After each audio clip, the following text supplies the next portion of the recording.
Okay, and 3, that's 2. The Dogcast, the podcast. Okay, try it again. Can't keep your butt away from that camera.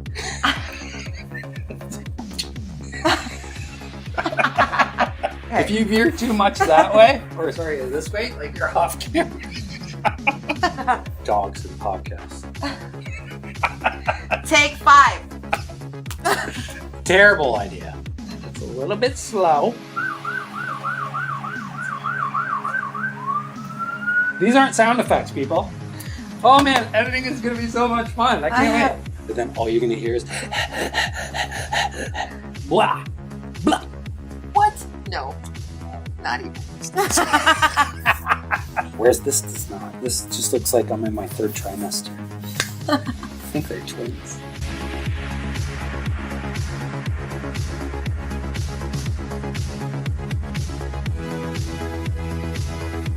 Three, 2, 1.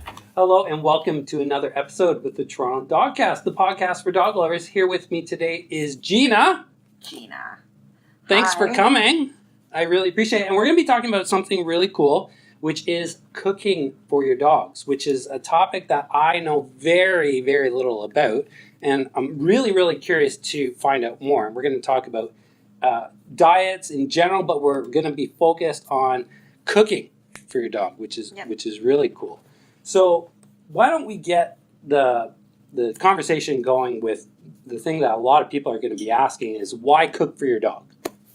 So, I guess this is the whole discussion on raw versus cooking, right? Yeah. So, I find from personal experience, I'm not an expert, but I've had a lot of dogs over the years, that my dogs didn't take well to raw. Mm-hmm. So I have Dobermans, and they're very, very sensitive stomachs, and they wouldn't take. They'd have like diarrhea and things like that. So when I came off of Kibble, the original solution was raw food, and then I kind of started experimenting, and I'm like, well, Kibble's technically cooked food, but it's processed. So cooking for your dog is kind of in the middle. I like to think of it as like something that's in the middle. Yeah, I mean, every dog is different. There's no one solution. Right. Just like people, we don't all eat the same diet. Exactly. We don't all respond well. I have a hideously terrible diet. I eat a lot of crap. I try to balance it out with like some healthy stuff and things like that. But if one of my healthy friends ate what I ate for the day, they would be sick, right? So every dog is different. Every dog has different requirements that actually even change over time. So even if you're talking about the exact same dog, when they're a puppy, they have different dietary needs. Yeah. When they're an adult and they're really active, they have different needs. Yeah. When they're senior dogs, like my old man Mosley, who's 12, they have different needs. Right. So even if you're talking about the exact same dog, their needs change over time. Yeah. And so changing up their diet to suit whatever your dog needs makes sense, right? I think that a lot of people sway towards the raw diet because it's like a fad right now. So they don't do the exploring. They're just like, well, yeah, the dog is a wolf, and so this is the way it is. And then they'll just go and they'll feed their dog like a raw chicken, and that's it. Do you know what I'm saying? Yeah, So it doesn't matter what you do. You have to create kind of like a good mix of what you're feeding your dog, switching it up a lot. And if raw does work for your dog, that's great. But for me, I found that it didn't. And so I'm kind of the in-between for people who want to get off of Kibble. You're in between. Right? I am the safe in-between, where if you're afraid of raw, then you would go to something that I do. To cooked. Okay. So, and then if you want to expand from that, you can always go to raw. Yeah, absolutely. And the thing about raw, or any diet, okay, I don't care if you're talking about Kibble, raw. I am categorically opposed to Kibble, just saying. A lot of people are moving that way. I don't have any specific opinions on any specific diet. I know you don't, but this is personal. No, absolutely. And I respect that a lot. And I love it when people are enthusiastic and they're passionate about it because it means that they care. And ultimately, when you're talking about your opinions on, a dog's diet, whether it be raw, cooked, kibble, or whatever, it's good to to be passionate about it because it means that you care about your dog. Yeah. And you care about your dog's health to the point where you're going to do, the best thing for your dog. Yeah. So whatever the choice that you're thinking about, Yeah. do your research, okay? Ask Absolutely. a lot of questions. Don't go to one source No. and say, okay, this is what I heard from this one source, so it must be true. Yeah, I mean 1,000 sources, because the truth is Google is filled with filth, right? Well, there's a lot of different opinions all over the place. Of course. And nobody is right or wrong because nobody knows your dog. Right? So, for example, your dog might really respond well to a cooked diet, right? My dogs are on raw at the moment. Yeah. They're doing really well on that. Yeah. And there'll be other dogs that I know that are on a high quality kibble diet and they're doing well on that. So it's about what works for your dog in your dog's specific situation. But the more research that you do, the more educated your decision's going to be. Yeah. And even if you're talking about a decision as to what diet, I would also encourage people to experiment. Yeah. Right? So you at some point said, I'm gonna experiment with cooking. Right. Because of X, Y, and Z reasons, right? To deal with bacteria and some of your other concerns and some of the digestion issues that your personal dog was happening. For sure. Which is great if you think about it. Like that's the way people are innovating. Like they have a problem, right? Like you were experiencing with your dog on raw. And then you said, okay, what can I do about it? Let's try cooking. But originally I went to raw from Kibble. And this is why I'm so serious when it comes to Kibble. Yes. Okay. My first Doberman, we got her from an abused home. Okay. Really abused home. So I'm sure she was sitting on Kibble. But we didn't have a lot of money, so you're going to the first thing on the shelf. I'm not going to name brands. Okay. And so we did the wet food and we did the kibbles. Mm-hmm. Within 4 years, this dog had cancer, digestive issues, and you don't think about it because that's not the first priority. It's like kind of when you get a dog, like you don't assume food would be the cause of these things, right? Right. And so when she passed away so early, you start thinking about those things. Mm-hmm. Second dog had digestive issues when she was a pup. Okay. So went to a vet, which is another topic we're going to do. We're going to talk about vets in a bit. Yep. Right. And they put her on this brand that vets love to use. Like they have 2 brands in all of Ontario that they use. And I swear they're sponsored wholeheartedly by them. Anyway, we can talk about that later. Right. Yeah. So they're like, oh, this is great for the digestion. It got even worse. We started seeing like dry skin on the paws and all these things. So I'm like, what is the first thing that I can change as an individual? Mm-hmm. Like, I don't have a vet's license. I don't know what I'm doing. And that's why I went to raw. So raw was way better than kibbles, but it was just the pooping. That's how you know you're doing something wrong, right? So at that point with raw, you're like, okay, well, this dog has diarrhea. What am I doing wrong? And then you move on, and then that's how I got into cooking. But ever since I got into cooking, or even if sometimes I give a raw egg or something like that, never experienced the same problems as I have on kibble. Never. Yeah, and I mean, not all kibbles are created equal. Yes, I know. Right? And I have tried the expensive ones, and to be honest, it didn't make enough of a difference. Sure. I think, so when we're talking about kibble, let's talk about a highly processed manufactured product. Right. Okay. Versus something that is more unprocessed. So like you can even look at it in those simple terms, right? Like human food. Intuitively, whether you're pro kibble or you're pro raw or you're pro cooking or whatever, like intuitively people understand that the less processed something is, the better it probably is going to be for you, right? So I'm not an expert. I don't have any type of formal education. You tell me if you disagree with me, because it's the internet, right? Yeah, the internet just disagree with always us. Disagree. But like I think like as a basic kind of concept, less processing, better. Yeah. So and the same holds true for dogs, right? Yeah. So if you think about commercial diets, when we're talking about kibble, those companies, yes, I do think that they are concerned about dogs' health, but it's not their primary motivator. No, They're There's revenue. they are required by their shareholders to make profit. Yeah. Okay, it's a requirement. It's not like they have a choice. So Yeah, I guess, you know what? So I guess we can say that if you're creating a Kibble and you're a small person like me, and then you're just renting out maybe half a plant, so you're like a smaller brand, maybe it's different. Like, because you have oh my God, does anybody make their own kibble? I I think would. so. Do people make their own kibble at Well, home? at Petco, I saw like brands that were really tiny. In terms of kibble, I think like the highest end stuff is like a freeze dried, like low temperature type processing with very high quality ingredients and no grains. But regardless of the debate on kibble, because we could honestly go on about it for a long time. I think intuitively, if you understand that kibble has a lot of advantages. Like, I'm not going to sit here and kibble bash too hard. The advantages, though, are all on the convenience side.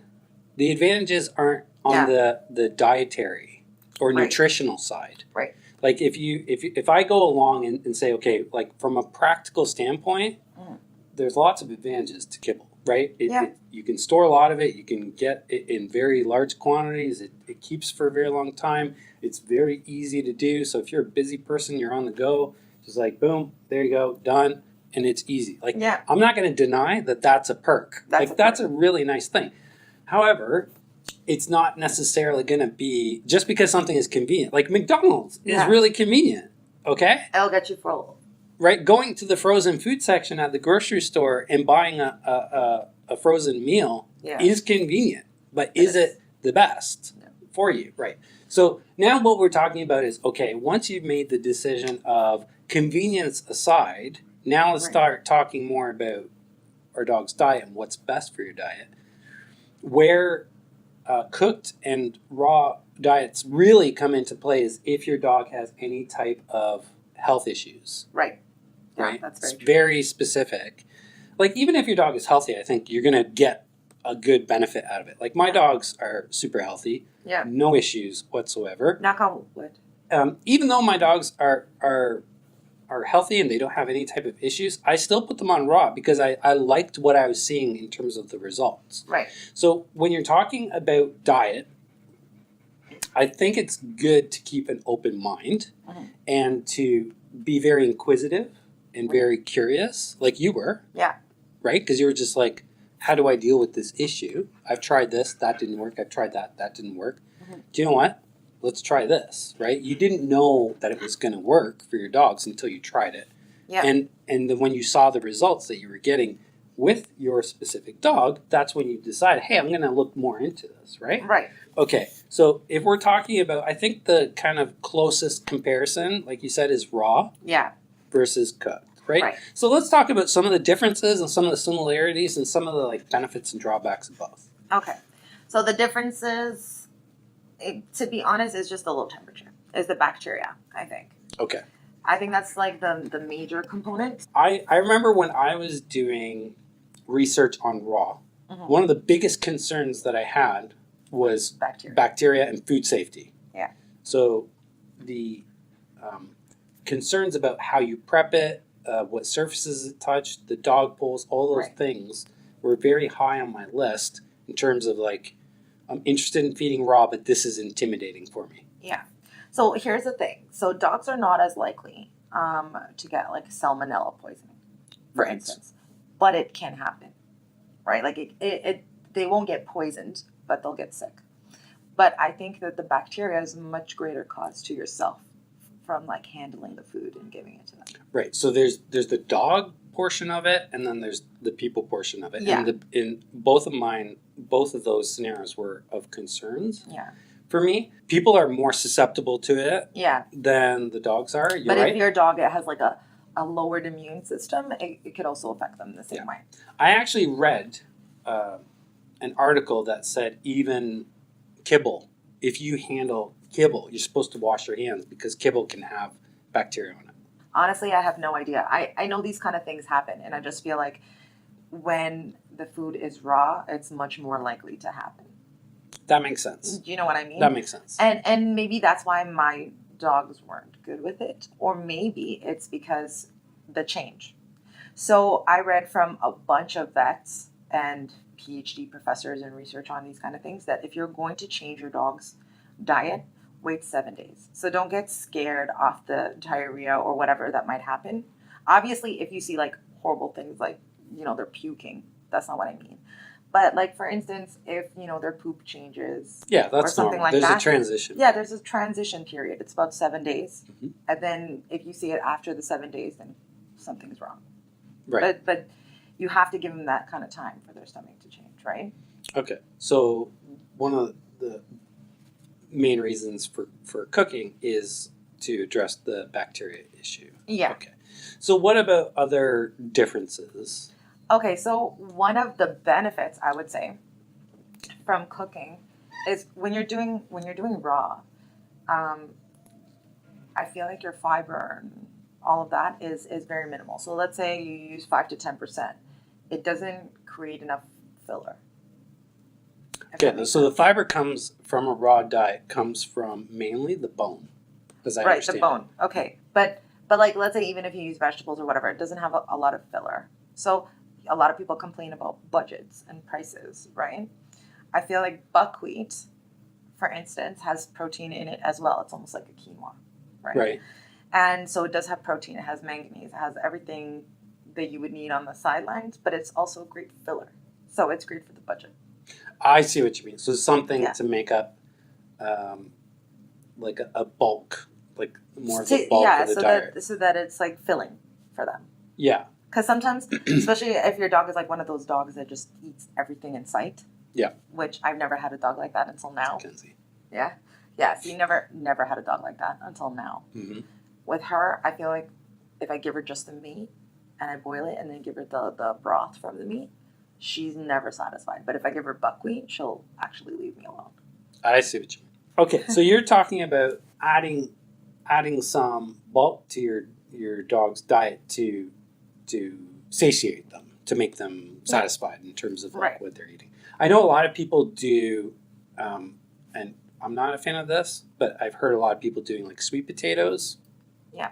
Or other things. Yeah. But I mean, one of the reasons why I went to raw in the first place is to avoid all of that. Yeah, is to get rid of all the fillers. Like if you But they still need it. Like they still need it. See, the thing is like think about it this way. Your dog eats grass, right?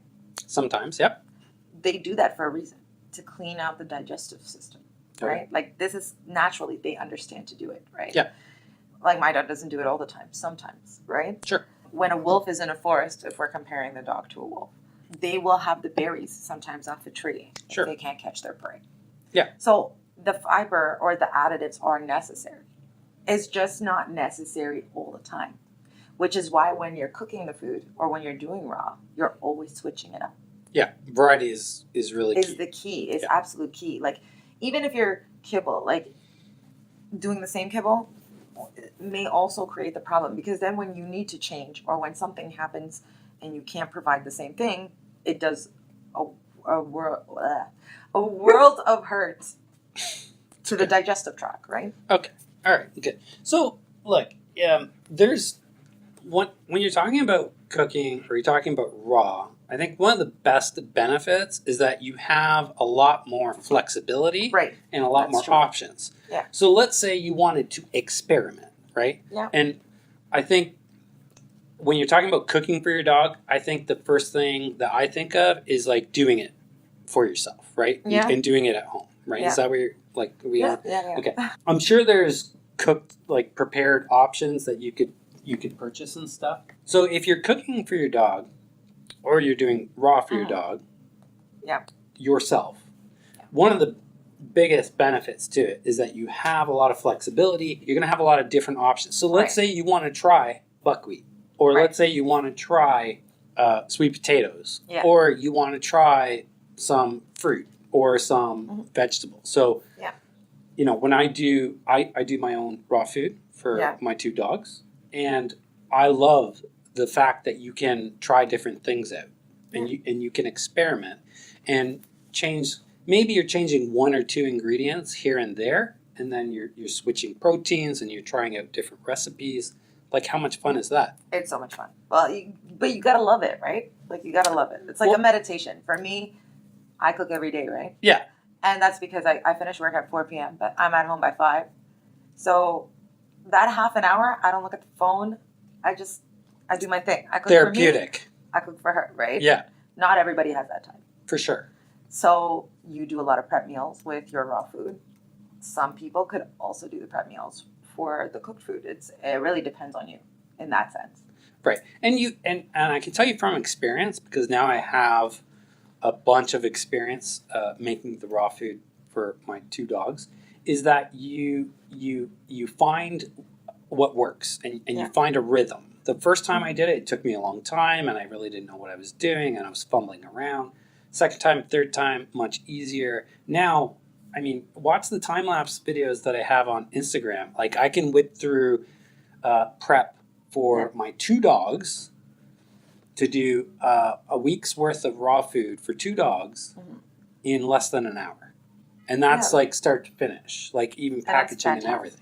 Yeah. And so because I do it for them and because we're talking about cooking for your dog, just like you would cook for yourself, you can be like, oh, I'm going to try some buckwheat. I'm going to try some barley or whatever else and see how. Don't do barley. Okay, so there you go. I didn't know that. See, I'm just talking out of my ass now. Okay. I'm just like, don't do. But like, so do your research first before you start trying stuff, right? So when we're talking about fiber, yes, your dog needs fiber in their diet, but not a lot. Yeah. But not a lot, and it obviously depends on what ingredients that you're choosing. So there's a lot of variability and. The great thing, whether you're talking about cooking or doing your own raw food, is that you can tweak it. Yeah. So if something isn't working, you can tweak it and try some different things. Right. Okay. So, but the benefit is those fillers. So if you're doing raw, it is just the meat or the bone, like you said, right? But if you're doing cooked, you have the filler. You have the water that it's brothed in, which is also good for the dog. And you can, like, your budget will stretch you a little bit further. Sure. Yeah, absolutely. I'm just saying, it will. Yeah. Well, one of the biggest differences between raw and kibble, or cooked, I guess we can keep it in the same kind of category, is the moisture level. Moisture levels. Yeah. So one of the biggest things that I noticed as soon as I put my dogs onto raw is how they barely needed to drink water. Yeah. I mean, they still drank water, but when they're on kibble, they drink constantly because kibble is like a concentrate. Yeah, and then it blows up in the stomach. Yeah. So if you ever want to experiment at home just to see what we're talking about, take some kibble, pour water on it, and come back in a little while and see how much bigger it gets. And obviously they do that for a lot of reasons, right? So moisture content it is a big plus when it comes to, well, when your dog's eating raw or cooked, in this case, there's already a lot of moisture there. Oh, yeah. There's tons of moisture I don't cook to the point where you're, like, frying it up like deep fry, right? So when it's my cooking and the raw, it's virtually, like, it's great moisture. Yeah. And I keep giving them the broth from that meat. Like, it's all used. Yeah, right? Totally. So you're not wasting anything, which is great. So because the dogs need moisture for digestion. Let's talk really quickly about vets, because I know you want to talk about vets, and I know this is going to be a controversial subject. So I'm going to preface this with, this is a personal opinion. Personal opinion. Anything that's expressed is not, against anyone or whatever. No. If you disagree, go for it. I don't give a crap, because everybody's going to have an opinion, and that's fine. Just be respectful, right? Yes, please. So when you have your opinions, if you disagree, that's fine. The whole purpose of this podcast, or one of the main purposes, is just to start the conversation. Right. And to get people talking. It's not about who's right or wrong, because in the end, there is no right or wrong. There's just what works for you and your dog and what your personal experience is, right? So everybody has different experiences, so everybody's going to have different opinions. And now that that very lengthy disclaimer is done, let's talk about it. Because part of the thing about the internet is that people avoid controversial subjects because they don't want to upset anybody, right? And obviously, I don't want to upset anyone either. But at the same time, or they go right towards them in a really awful way. Yeah, in a really negative way. And I'm not out to offend anybody, but at the same time, I don't want to avoid a controversial subject just because it might upset somebody. Right. So let's just open up the discussion, and we'll touch on this, but we won't spend too much time on it because no, not too much. Like, it is what it is, right? yeah, I mean, you gotta have a whole separate podcast just for vets. Just for vets. And if there's any vets that want to come on and fight me, no, just kidding. Discuss, debate. God, I'm clumped. Okay. This is why I drink water. Okay, water time. Vets, when it comes to vets, there's the discussion that we're going to talk about is this concept of holistic, and then like a general veterinary. Okay. So I think that vets come in two forms, and I think that holistic people come in two forms. And this is why, again, the whole research debate is so important. So I had a vet a while ago that kept on taking me to different vets. So for instance, I would use him for something, and then I'll be like, okay, I need this type of person. So he'd recommend somebody. Like a specialist? Like a specialist, like a dog chiropractor. Sure. But here's the thing. There's no licensing for dog chiropractors, okay? This doesn't exist. Okay. So it's about somebody who trained somebody who got somewhere. And yet a vet recommended this guy, so automatically there's authority. Credibility. Yeah. So, but then when you start thinking about certain things and how they're done or what they expect from you, I just feel like you get lost in that credibility a little bit when it comes to veterinarians. So, for instance, my dog's leg last year had tissue damage. So I went to get an x-ray and they said surgery automatically. As a second opinion, they gave me a dog chiropractor. I don't know what a chiropractor would help with, like a damaged tissue. No idea.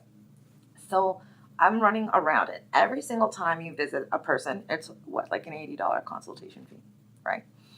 But let's say a person I know has the same issue with the shoulder.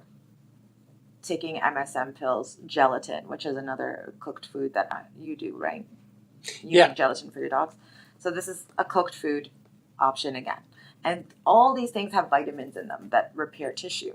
So, and then there's also a bunch of YouTube videos that help you, let's say, know how to do some informal exercises to get all the bones in place, and I guess what you would call a chiropractor.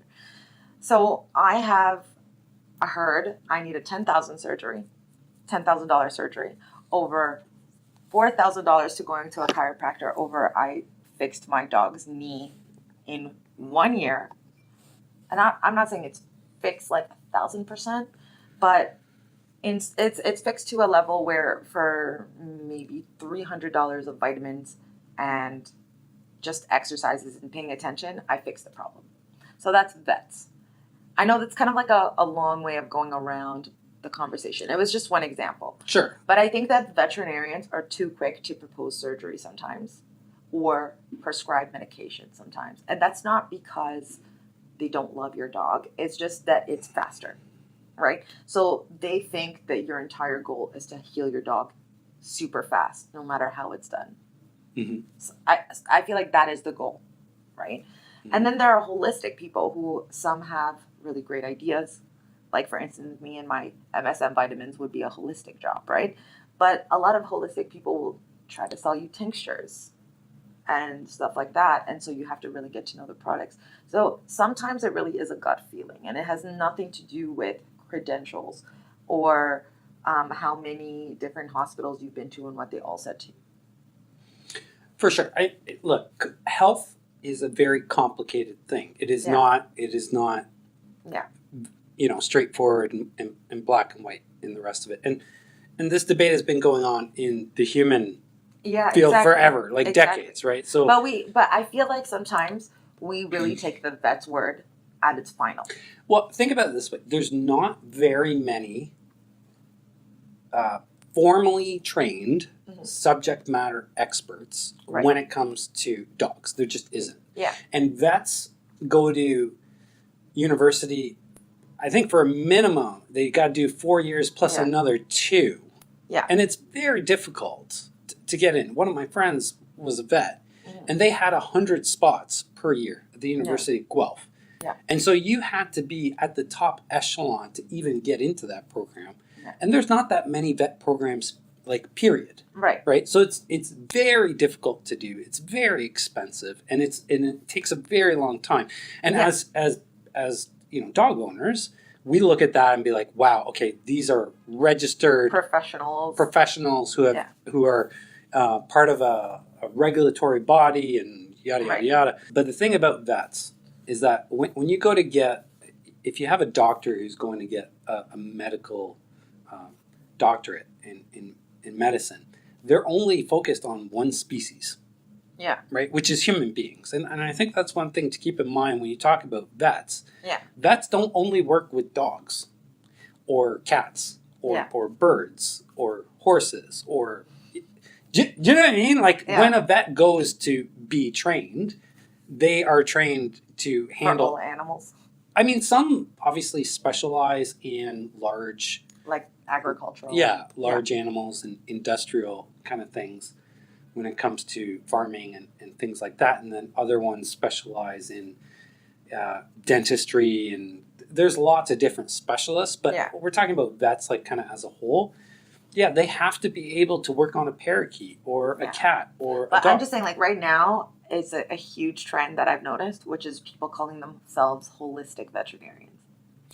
And do you know the definition online? It means that you're not regulated. It means you can literally just call yourself that. Okay, that's a bit dangerous. I wouldn't. But people do this, and that's what I'm saying is people do this in Canada. Yes, it's all over. They say they use the word vet. Holistic veterinarian is what they call themselves. I don't care what you put in front of it. They're still putting the veterinarian. Yes, but apparently if you put a holistic in front of it, then you could just be a nutritionist. Did you know that? No, it's scary. It's a scary world. You're not going to have DVM, though. Like, you're not going to have a degree. No, you're not going to have a degree. But what I'm saying is, like, you can write a blog and say, I'm a holistic veterinarian. And people sometimes don't even look for the credentials. Or like, you're not going to write PhD, MD by your name. But at the same time, like, someone just called themselves that and you took their information at their word. Listen, I've talked with hundreds and thousands of dog owners over the years. And one of the things that always comes through is if your dog is experiencing health issues, you should research as many options as possible, both traditional and non-traditional. Yeah, I mean, look, anything that you read on the internet's like, look, including this podcast, let's be frank, it is not, like, just take it with a grain of salt. I always tell people, regardless of whatever information that you're getting, be skeptical about it. So if you're getting it from a veterinarian, okay, that's more credible, but at the same time, you should still be curious as to other sources of information. That's what I'm saying. So don't take a vet's word as the final word.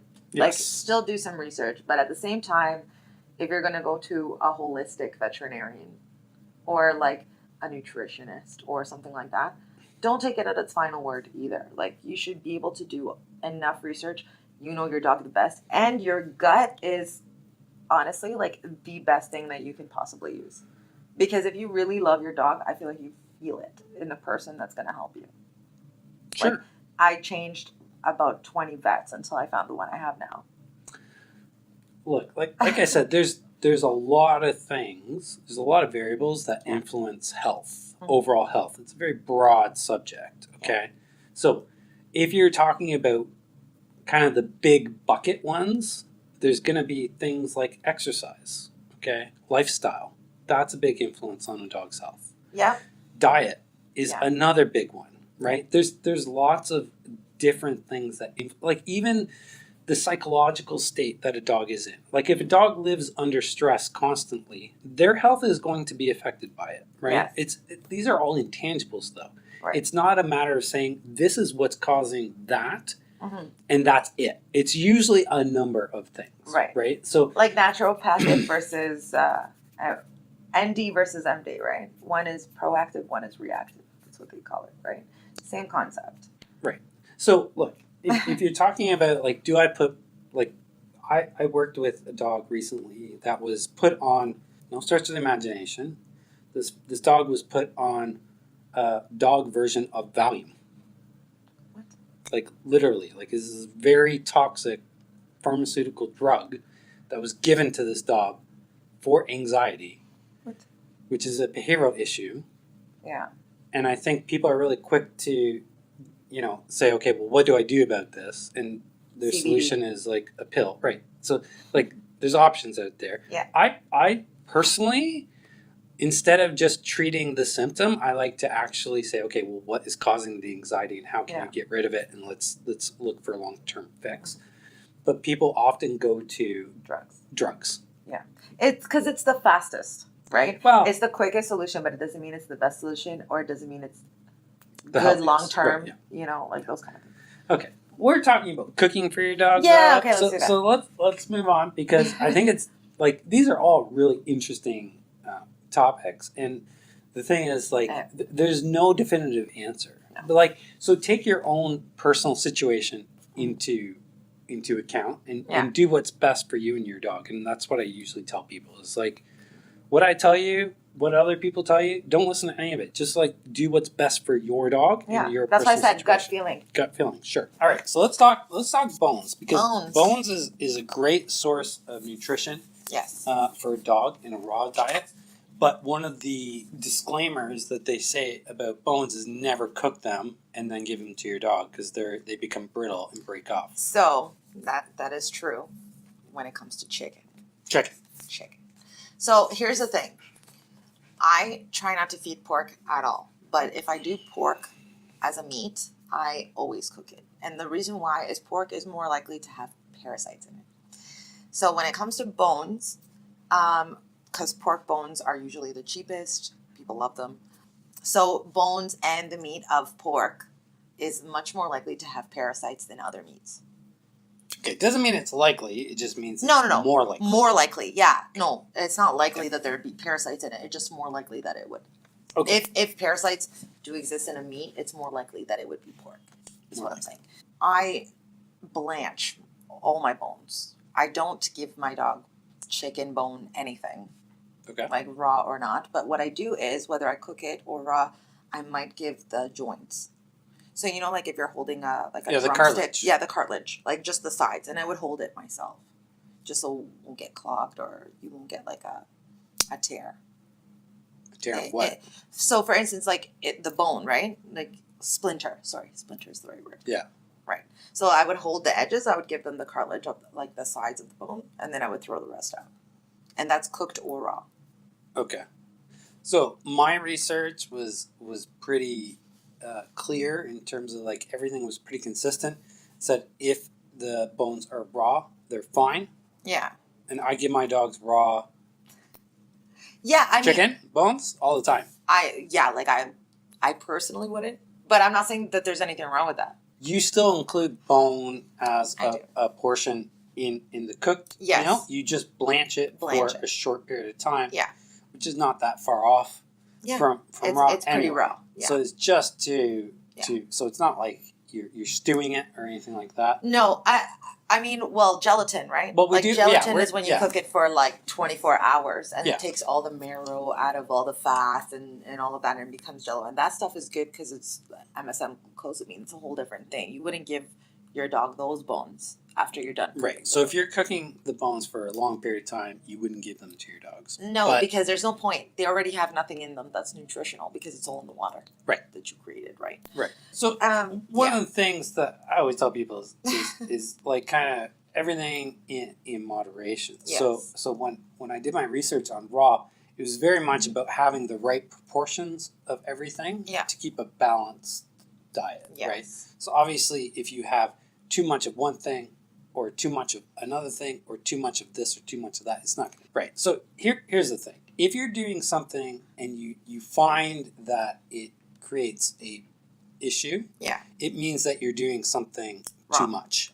Too much or wrong? Too much or wrong. So let's say, for example, you're talking about constipation. Yes. Okay. So if you're giving your dog too much bone, they'll become constipated. No, I found that they're constipated when I gave it to them raw, right? Yes. But then if I blanch it, there was no issue. The only issue when you give them too much, I find, like when they're chewing on bones and you know that you've done it too much, is when the poop is white. When their poop actually comes out white, you've given your dog too much bone. And you need to lay off for like a week or two. Probably 3 would probably be best. Yeah, I kind of stick with the guidelines of 80-ish, 70-80%-ish muscle meat. Yeah. 10 to 15% organ meat, 10% bone, and like maybe 5% like vegetable, something like that. And those are like rough proportions to keep things in line. So I don't go too far and above, and I include any type of treats. Oh, you do? Oh yeah, because so I think of my dog's diet as like a diet. Yeah. So the treats is like your dessert has to be included. Yeah, it's part of it, right? Yeah. So if I'm talking about, okay, I didn't give my dogs enough bone in their meal, I'm going to give them a duck wing, which is a high bone percentage type treat. Yeah. It's 40-ish percent I bone. brought duck. Yeah, I have duck wings in the freezer, and I use them as treats. I use like wings are great for bone because they have so much bone in them. Well, like to be fair, like if you're gonna do things like wings or like the like smaller bones like chicken, then of course I would prefer it raw to cooked. But if you're going to do something where you want them to chew on it, let's say for a date where they're gonna dig it up, chew it again, and it's like basically their toy for a little while, I want it cooked a little bit. Okay, so like a marrow bone. Yeah. So a marrow bone, like where it's like thick, is very thick. Yeah. Like it's not a bone that they would actually consume. Exactly. So if it would be like more of a like. So there we go. Yeah, exactly. So this is a marrow bone. And look at how excited the dogs are.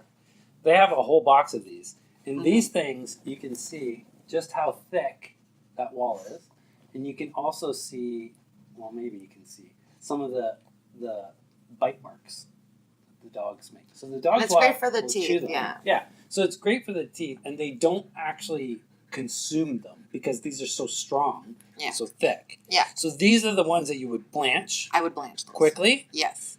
Okay. Just even if it's like 20 seconds in boiling water, like that's all you need really. Okay. It just takes the bacteria off the top. That way, when they start playing with it, like for instance, I have a backyard, right? Your bones are super clean. Mine are covered in dirt. You don't want because I live in a fucking country. I know. But I'm just saying, like, you don't want it to be raw, and then your dog is like digging it up in a hole, and then putting it back out a couple of weeks later, because then for sure it's gonna have something disgusting on it, you know. So if you cook it, you take all that bacteria out. Yeah. There's another example. Yeah. Right. Like they're not gonna. They almost look fake now that they've been cleaned out. No, but you know what? They'll chew on them for a while, and then I'll put them back in their toy box, and then they'll chew on them for a while. Forever, like they last forever. They're great. They're like a fantastic toy. Yeah. And if your dog has some kind of like anxiety, I feel like they work for that as well.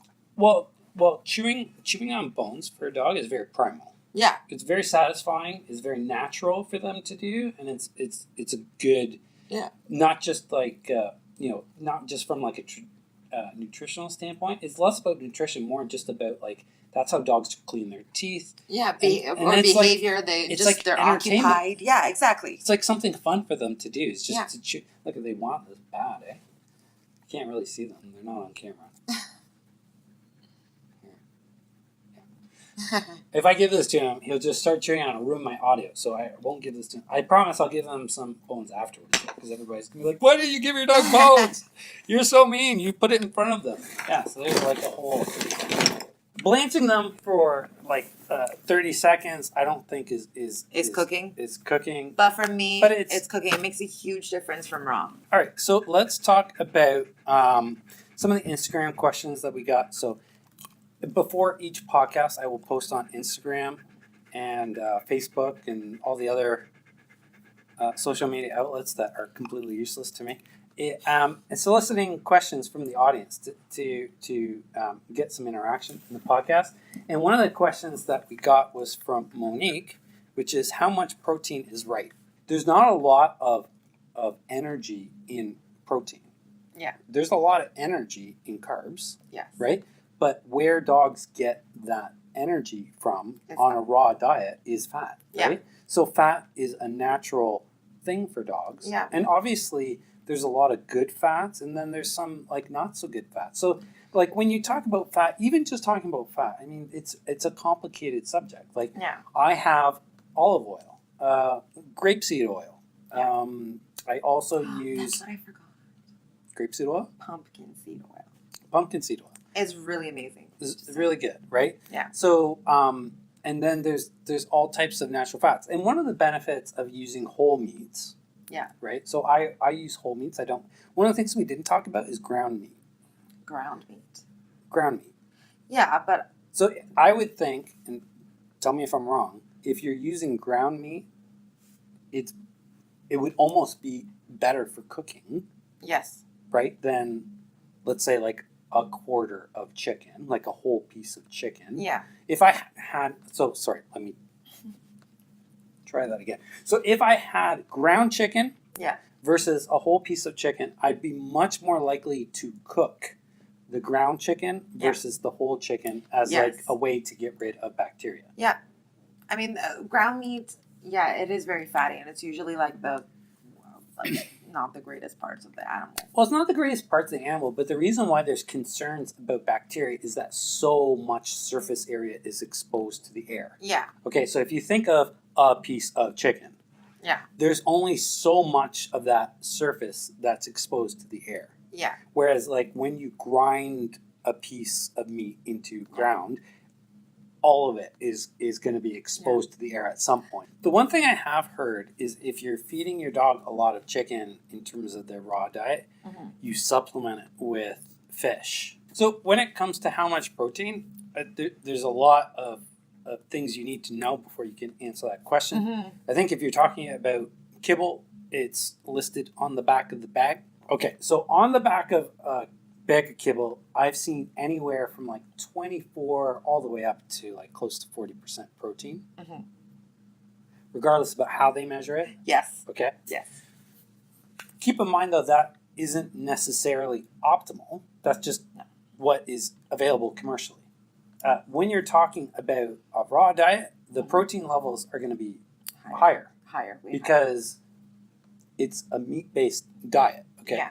So again, the answer is going to depend on what you're feeding your dog. So, and I would assume that's the case for cooking as well. Yes. Because I think, tell me if I'm wrong, a lot of what cooking for your dog is similar, very close to raw, right? Yes. It's just you're just cooking it for a little bit just to get rid of some of the bacteria or whatever. In terms of the protein question, if you're going to go to raw, just stick with the proportions of 70 to 80% muscle meat. Okay, muscle meat, Okay? Yeah, muscle meat. Muscle meat. 20% fat. Well, the muscle meat is going to have the fat in it already. Depending on which one. Which muscle meat you use. I mean, like if you're going to do breast meat, it's not going to have that much fat on it. It is, though, if you keep the skin on. Right? So, again, okay. regardless, like, I want to simple it down. I don't want to complicate it up. I want to simple it down. So, if you're looking at raw, so if you're looking at kibble, it's on the freaking packages. Yeah, we don't care about the kibble. Right. This is about cooking. Right? We're done. So we're not going to cook kibble. It's already cooked, right? Yes. So if we're talking about raw, and the question is how much protein do you put in raw? If you're following kind of the ballparks of 80, 10 to 15% organs, 10% bone, and then like maybe 5% like vegetables or something like that. If you're following those things, the reason why raw is based on those proportions is because everything is covered in those proportions. So you don't have to worry about how much protein there is or how much fat there is or how many minerals you're getting from this. So a lot of the organ meat is going to give you a lot of the vitamins and minerals that the muscle meat doesn't already have in it. The bone is going to give you, again, what the muscle meat and the organs don't have in it, right? And maybe a small portion of vegetables is going to give the fiber that the other parts don't have in it. And just use that as like a starting point and then tweak it from there. So think of it like customizing your diet for your dog. Yes. And as your dog ages, their requirements are going to age. So you might have to tweak it throughout their life. Yeah. Right? And if you think about it in kind of 3 buckets, you have puppy, where they're babies. They eat so much. They eat so much, right? Yeah. They need different things because they're growing very rapidly. Yeah. Then you have the bulk of their life, which is like adulthood, which is adolescent to adulthood. And then the final stage of their life is when they're senior dogs, right? So they're going to need slightly different things dietarily as they get older, and also the activity levels change and things like that. So if you have a more sedentary dog, you're going to cut back. You don't need to feed them as much as a very active dog who is outside, playing a lot, running around, off leash every day, gets 6 kilometers. I mean, mostly when he was a puppy and when he was adolescent, used to get 6 to 8 kilometers a day just in walks. So he's going to have different dietary requirements than he does now at 12 when he doesn't get that much because he doesn't need it. He's an old man. His hips are not what they used to be and the rest of it. So use that as a starting point. And if you're buying a commercially available raw from somebody, it's going to have all those proportions done in them already anyway. Yeah. Right? So you don't have to worry about that. Okay, let's move on because we have more questions from the internets. From the internets. I love calling it that. I don't know why. It's a George Bush thing. One of the questions that we got from Lisa Ann on Instagram, thank you so much for all the questions, Lisa Ann, because you fired off a bunch, is how would I be certain my dog is getting all the necessary vitamins? And I'm assuming she's asking about a cooked diet. Yeah. And one of the arguments against a cooked diet, or one of the reasons why people like raw so much, is that when kibble or anything gets cooked, some of that nutritional value goes away. Right. Okay, that's one of the arguments. I'm not saying it's a valid argument or not, but that's one of the pros or one of the real advantages of raw. It's like, hey, everything here is raw, so all the nutrition is still in the food. So when they talk about vitamins in kibble, a lot of it is synthetic vitamins. Okay, let's not talk about kibble. No, I'm just saying it's additives, right? Yeah. And then it gives you that balanced diet, right? The supplements, right? All the supplements, all the things that they do, right? Mm-hmm. When it comes to raw, how you ensure you get enough vitamins is variety. Right, and it's the same thing with the cooked. It's the same thing for the cooked. If you're using the kind of rough proportions of a raw diet, the way you ensure your dog is getting all their vitamins, all their minerals, all that kind of stuff is to add variety. Right. Okay, so there's lots of ways you can include variety. Okay, so the first one is just choosing different proteins. So, for example, if you're going with a high poultry-based diet, which is the most economical, and which I do, I always throw in other proteins as well. So to do other proteins. So with the chicken, I always include a fish as well. Okay. Right? But I also change it up. So sometimes instead of chicken, I'll do beef. Sometimes I'll do pork. Sometimes I'll do lamb. So the variety, is what makes sure your dog is always going to get everything that they need. So if you're feeding your dog something and it doesn't have everything that they need in that source, you're going to switch it up. Always switching it up. So the next thing will probably have what they need, and so on and so forth.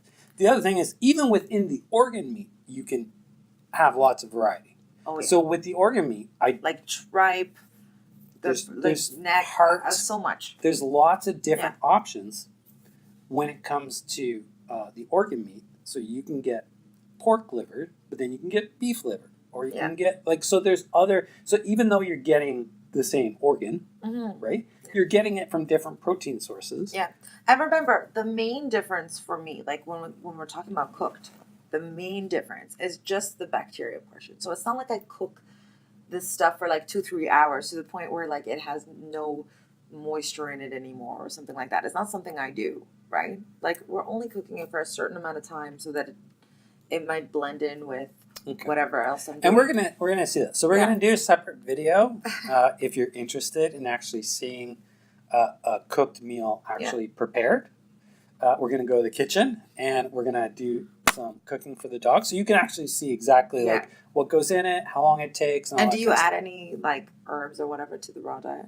Do I add herbs? Yeah. No. Yeah, see, and those things do help the system as well, right? With cooking, it's much easier to masquerade those smells. For instance, turmeric and things like that are good for inflammation. Sure. I'm just saying. So when I talk about raw, I'm kind of talking about like Just meat. the bulk. Yeah. Right? So think of it like this. 99% is like their dietary requirements. Yes. Then you can go literally hog wild Anywhere. with all these other additives, right? Yeah. Okay? So you can, and I do it as well. I do some of it, okay? Yeah. I do my own bone broth, okay? Yes, I do. I'm gonna do a video on just how to do bone broth, which is like something that I add to their raw diet. Mm-hmm. It's not part of the dietary requirements. It's just like a bonus kind of thing, right? People do yogurt. People do, all kinds of shit I've seen. Yeah. Sorry, all kinds of stuff I've seen. All kinds of stuff I've seen in terms of the additives and the supplements. And people can get lost in all those things. Yeah. Right? And think, oh, well, this is good for this and this is good for that. And then you just go off on a tangent. So think about them in two separate categories. You have your dog's diet, and then you have additional stuff. Okay? Yes. So I want to keep it as simple as possible for those people, because when we're talking about cooking, I think the biggest difference between like the raw and yours is subtle. Yeah, but it makes a difference to your dog, especially, right? And it could make a difference to somebody else's dog who's watching that has especially like issues. Somebody who wants to get off of kibble and is afraid of raw. This is the happy it's like medium. an in between. Yeah, and then you can eventually move to raw. Cool. All right, awesome. So that's how you cover the vitamin question. Yeah. Okay. How like honestly, don't be afraid. Not everybody gets all the vitamins every single day of their life. As long as you change it up every single day and do your best, like you're more likely to come out with the best results. Yeah, variety is really the key. The key. You're going to cover your bases. It's only when you start going down the route of it's the exact same every single day, day after day, month after month, year after year. Yeah. That's when you're at more risk of something is missing, and it's going to accumulate over time.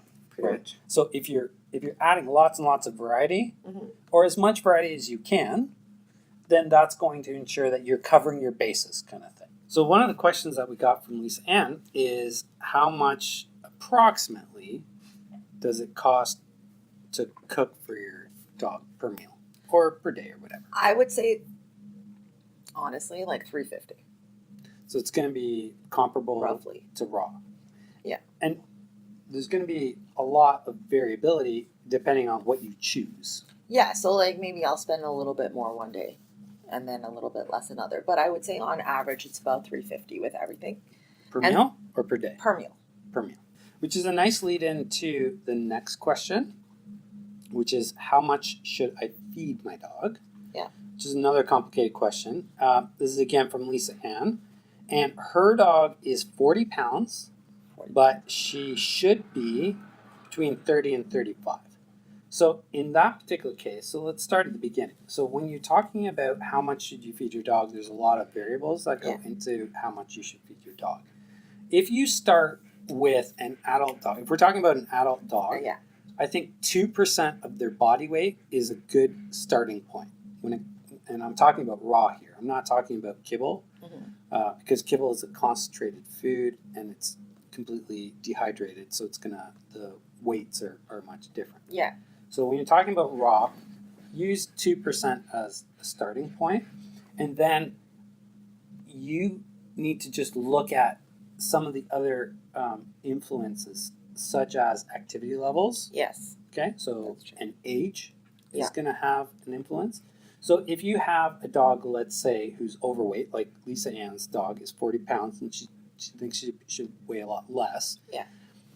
If you're looking at how much to feed that particular dog and you're thinking that the weight should come down, then you need to decrease the amount. So if you take 2% as a starting point, just take it down from that point until you start seeing the results that you want. You basically want a lean dog, but you don't want to have a dog that's too lean. So you don't want to see its skeleton. You don't want to see like ribs or hip bones exposed or anything like that. You don't want to change the diet really fast. Because you want to do it gradually. Yeah, because the digestive tract like really feels it, right? You don't want that. I think portion control was a big thing. So do it gradually. Do it gradually. I know we were feeding too much, but for instance, mine went from 105 to now she's 70 pounds. It took us 2 years to get here. Yeah. So I know that sounds like a really long time for someone, but honestly, I just feel like even if it took us 2 years, we're doing much better than we were before. Yeah, and don't just look to diet, right? So if you're thinking about, okay, I have a dog that's overweight, diet is going to be one component. Yeah. But then you need to look at other things, and the other big bucket is going to be exercise level, right? Yeah. So if you're trying to help your dog lose weight, yes, smaller portions is going to help, but also a higher level of activity is going to help to lose the weight. So you got to do more than just focus on diet when it comes to either taking the dog's weight down or increasing it up. So use 2% for an average, healthy, regular dog with a decent activity level. If they're already pretty fit and they're already a healthy weight, that's a good like maintenance kind of thing. Yeah. And then bump it up or down if you need to adjust over time. Don't do it too drastically. No, don't do it too just like ease into it. Ease into it. The other thing, and this is a big one, okay, is treats are usually a big culprit. So when you're talking about a dog's diet, and when I say diet, that means everything that your dog eats, okay? Okay. You need to count everything. Don't just look at, okay, well... Treats are separate? Yeah, that's true. So, and treats tend to be a lot richer, okay? Yeah. Right? But this is the thing. The treats, most people will do raw diet, and when it comes to treats, it won't be raw. I do all raw. Okay, I'm just saying that they'll get like a marrow bone snacks or something.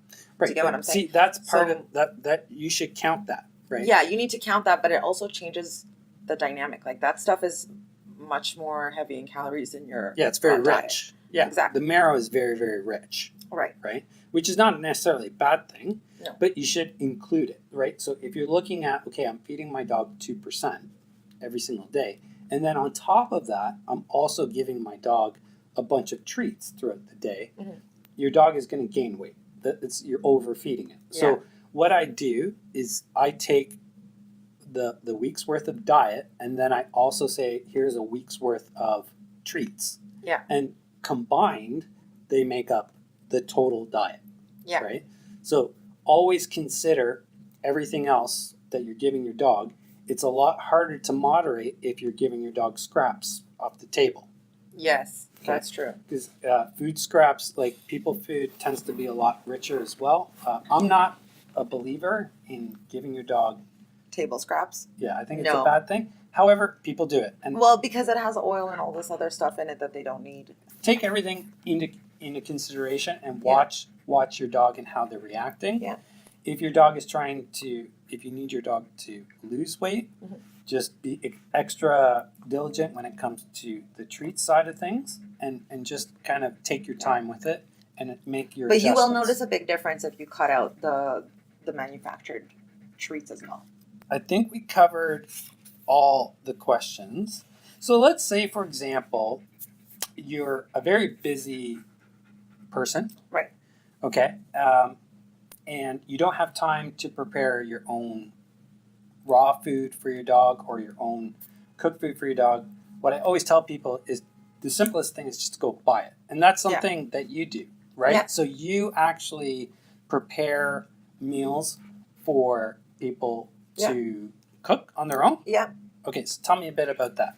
Originally, I started doing my own dog's food just for my own personal reasons. And then we had a breeder friend who was like, oh, you know what? I have no time. I'm always on the run. Can you make mine? So I do what I do for her the same way as I do for my dog. But really, if I'm going to cook for someone a prepped meal, I need to know what your dog's allergic to, how much you feed them, all of that stuff. And then I would just prepare like 7 meals that you can keep in your freezer, take out, and just give to your dog already portioned. So is it pre-cooked? Yeah, I would pre-cook it and I would deliver it. So they're like ready to go, take it out of the package, feed it to your dog. Yeah, but I again, this stuff is natural, so it doesn't last very long. So it would have to be like, someone call me, I need food. This is what she can have. This is what she can't, and I would make it like customized to you. Okay, so for like a week? So it's good for about 3 weeks, even in the freezer. Okay. Let's say max, and then after that, it's not good. Okay. You know. All right, that's cool. Yeah. So if you're busy, if you're on the go, and you want to try out this cooked option, which I always encourage people, right? If you're skeptical, and it's good to be skeptical, is to give it a try. Yeah. And then if it doesn't work for your dog, and there's no guarantees that one thing will work over another. So if you're busy, if you're on the go, and this is something you want to try, there's an option out there for you. Yeah. And we're going to put your Instagram like here. So what's your Instagram? At justmunchkins.com. Just Munchkins? Or Instagram. Sorry. At justmunchkins. That's it. No .com. Not .com. And do you have a website? I do. It's the same. So www.justmunchkins.com. I'll put it in this general vicinity here. Okay. And then any other contact information, like your email address and stuff, I'll put it in the description below. Yeah. So people can get in touch with you. Sweet. And if you guys don't want to purchase, that's fine. I could just give you steps on how to make it as well. Like this is not like my I live off of this business and you have to buy my product. No, like I want people to test it out too. If you are doing kibble and you want to try something else, I'll give you a recipe to try. If you just email me and be like, my dog can't have this, can't have that, what do you suggest? Like I'll give you a little recipe to follow and see if it works for you before you do anything. Do you know what you should do? Just had a brain idea thingy. You should post a really simple recipe on the Instagram. On the Instagram. I know. I was thinking about that. Like maybe like once a week or something. Yeah. So people can try different things out with their dogs and see if they like it. For sure. I know I'm a big fan of trying different things out. I know my dogs are big fans of me trying things out. It's one of those things that can't hurt. If it doesn't work for you, you can always go back to what you're doing before. Exactly. And if it does benefit your dog in some shape or form, that's great. Yeah. Especially if your dog is having some sort of trouble with what they're currently having and you're looking for an alternative solution. Right. This could be something that works out. Just like your dog, that's what started it all, right? So it never hurts to try something out and definitely do your research and ask lots of questions. And if you have questions for Gina or for myself. Yeah, like if you live in Toronto and you just want to know where to get like a better priced meat, like for sure we can recommend some stores for you right now.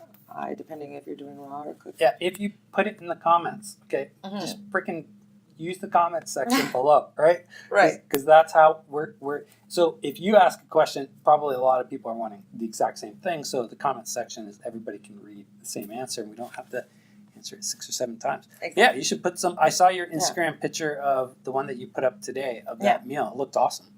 I mean, that's the thing. Like, if it looks good, I mean, one of the things that I found really striking about raw is just how good it looks. Like I know, it looks amazing. It looks really, really good. Yeah. Especially if you put it side by side to like a kibble or even like a wet food. Yeah. It's a really stark contrast to doing it. Yeah. And if you do it, even if you do it once in a while, right? So like, let's say you get some of your meals that are already prepared, you can throw that into the mix as well. So it's not like saying, okay, I got to fully convert to this. What I would say to your suggestion, try it for a week. Yeah. I would actually even say try it for a couple weeks. Yeah, you need some a time week just to change the whole change them over. To change them over. So if you do it for maybe 2 weeks, you'll probably see like a slight difference. After a month, you would know exactly what the difference is. Yeah, you're going to get a better gauge of it for sure. I tried raw for a week and I loved it. The dogs loved it. I loved what I was seeing. And it really encouraged me to do it more. And you notice like the coats and all of that, like everything changes. Like you'll feel it. I think you'll feel it. Yeah, I mean, my guys were already pretty healthy, and they responded really well to it. So it's got to be more to it than just what you read about.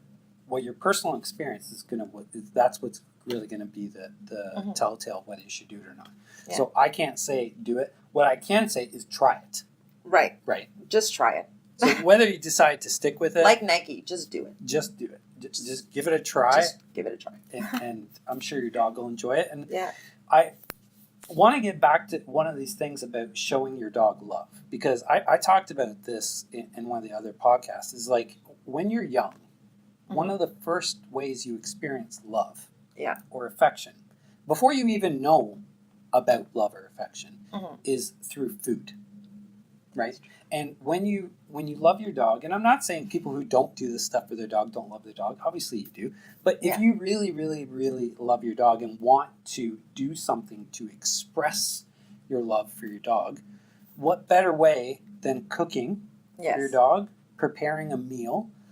It's just another way of showing your dog that you love them and that you care and that you want to see them have a healthy. That's the whiskey talk. Both. Happy. A healthy, happy, healthy lifestyle. Yes, I got it. Awesome. So give it a shot. Excited. If you give it a try, let us know. Yeah, that'd be amazing. Maybe share some of your experiences to say, I cooked this and my dog loved it and it was really good and it's a fantastic option. And this is what I tried, because everybody adds something in, which is super cool that somebody else doesn't do. Well, that's the flexibility that you have, right? So when I'm doing my raw diet for my dogs, every time I go to the market to get them stuff, I'm always looking for, what can I do differently? Yeah. I'm going to be doing a bone broth that's going to have salmon heads. Yeah, in it. That's going to be fancy. Yeah. Fancier than what I can feed myself. Actually, they're really economical. The salmon heads? Yeah. $1.29 a pound. But where do you even get them? Asians are the same I'll place. bring.